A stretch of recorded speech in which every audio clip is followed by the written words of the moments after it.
Pasaka apie pagranduką. Gyveno vieną kartą senelis Petras ir senelė Agota.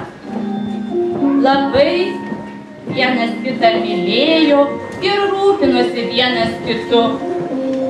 Aš tave myliu, tu mani ką? Aš tavi ką? Turėjo jie labai gražią anūkėlę Mildutę.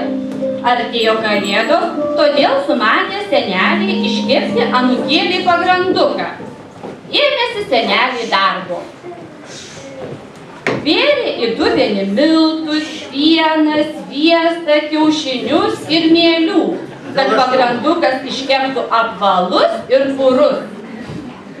Štai koks gražus pagrandukas. Bet tikrai gražus, gal šaunami pečių, kol nepagražėjai. Padėjo senelį pagranduką ant ližės ir įkišo įkaitusiom krosnį.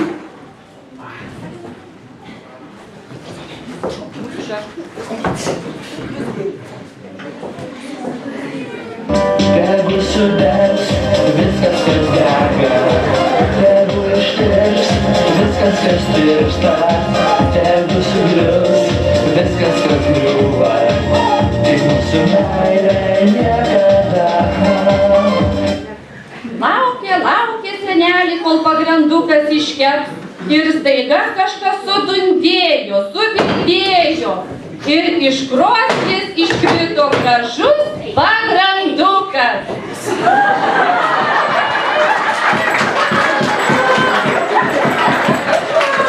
Aš mažutis pagrandukas, tarsi muilo burbuliukas. Aš esu labai skanus, valgysit mane abu? Ale iš tikrųjų Nevalgysim, juk nevalgysim. Tu mūsų anūkėliai, Mildutei. Liupk į krepšelį. Nepavėluokite, perduok laišką. Būtinai. Pagrandukas, anūkėliai. Va. Mildutei, kalėduka. Je. Laimingo kelio pagrandukas. Ate. Laiminga. Aš mažutis pagrandukas, tarsi muilo burbuliukas. Čiuožiu greitai tašėlį, šios Mildutė dovanų. Skubėjo pagrandukas pas anūkėlę miško takeliu ir staiga iš už krūmo išlindo tikras gražuolis, ilgaausis, geltalūpis, kiškis piškis. Pagranduk. Taip, sveiki. Galiu tave suėsti? Tu taip skaniai kvepi. Deja ne, aš vaikaitės. Vaikaičko. Pasakyk, ar galiu eiti kartu su tavimi? Mane va porku pasiunti parnešti. Gerai, eime. Bet tu taip skaniai kvepi, gal aš eisiu šiek tiek toliau nuo tavęs. Gerai.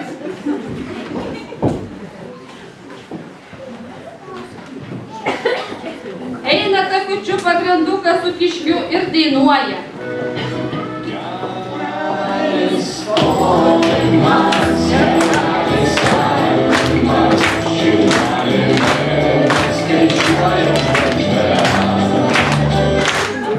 Iki anūkėlės dar labai toli, todėl eina abu nekalbėdami, skuba ir sutinka be dantį, be uodegį ir labai alkaną pilką vilką. Deja ne, aš anūkėlis ir zuikis manęs nesuėdė. Anūkėlis. Nusiminė vilkas nieko nepešęs ir netaręs nė žodžio, patraukė kartu su pagranduku ir zuikiu.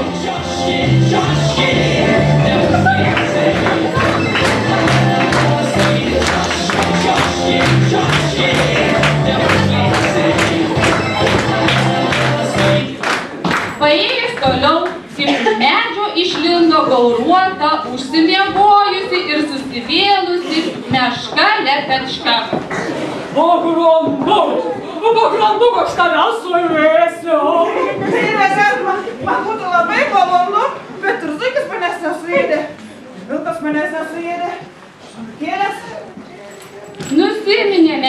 nes neliko nieko kito, kaip tik eiti kartu su jais. Bet Meškinui vis norisi paragauti pagranduko. Oi, aš už save neatsakau. Laikykis, Meškine, mes visi kenčiam. Skuba pagrandukas su savo kompanija miško takeliu ir sutinka nuvargusią, nušiurusią, bet gudrią ir apsukrę larvės snapę. Pagranduk, aš tave suėsiu. Deja, negalima. Manęs ir zuikis nesuėdė, Meškinas nesuėdė, ir vilkas nesuėdė, aš anūkėlis. O aš paimsiu ir suėsiu. Gėda! Ir kas tave šito mokė? Nors mažytį gabalėlį. Kaip nori, taip ir nenorėsi. Na gerai, eime pasivaikščioti. Gerai. Oi, skubėkim! Man regis, aš pradedu džiūti!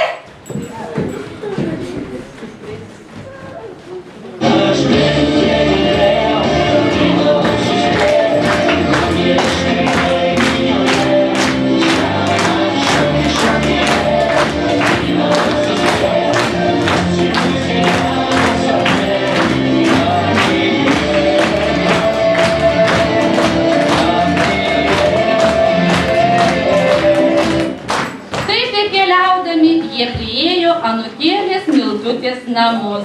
Pasitinka juos gražutė, mažutė, raudonskruostė, raudonkasė, anūkėlė Mildutė. Ui, o kas jie tokie? Tai Meškinas, zuikis, vilkas, čia lapė. O ko jūs atėjot, nieko nebesuprantu. Aš esu pagrandukas, tavo dovana. Prašau. Pagrandukas anūkėlei Mildutei kalėdų proga. O tai gera dovana nuo senelių, tai kviečiu visus kartu pažaisti. Iškepė mums pagranduką, tokį gražą nediduką, štai tokio didumo, štai tokio platumo.